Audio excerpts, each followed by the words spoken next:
Hello అండి అందరికీ. ఈరోజైతే మనం మార్కాపురం టు పెంచలకోన అయితే వెళ్తున్నాం. దీని డిస్టెన్స్ అయితే మాకు 214 కిలోమీటర్స్ అయితే చూపిస్తుందండి. మాకు 3 hours 15 minutes అయితే పట్టిందండి మార్కాపురం టు పెంచలకోన వెళ్ళడానికి. శ్రీకర శుభకర ప్రణవ స్వరూప లక్ష్మీ నరసింహ 14 లోకములన్నీ మృక్కే జ్వాలా నరసింహ నీవే శరణమయా ఓ యాదగిరి నరసింహ. శ్రీకర శుభకర ప్రణవ స్వరూప లక్ష్మీ నరసింహ 14 లోకములన్నీ మృక్కే జ్వాలా నరసింహ నీవే శరణమయా ఓ యాదగిరి నరసింహ. ఇంకా దీని స్టోరీ తెలుసుకుందామా.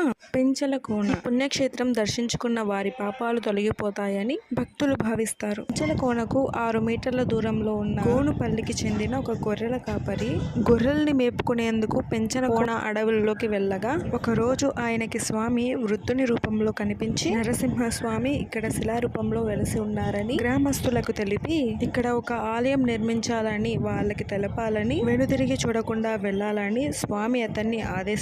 కాపరి సరేనని కొద్ది దూరం వెళ్ళిన తర్వాత వెనుదిరిగి చూడడంతో స్వామి వారు శిలగా మారినట్టు ఈ ప్రాంత వాసులు చెప్తూ ఉంటారు. శ్రీకర శుభకర ప్రణవ స్వరూప లక్ష్మీ నరసింహ 14 లోకములన్నీ మృక్కే జ్వాలా నరసింహ నీవే శరణమయా ఓ యాదగిరి నరసింహ.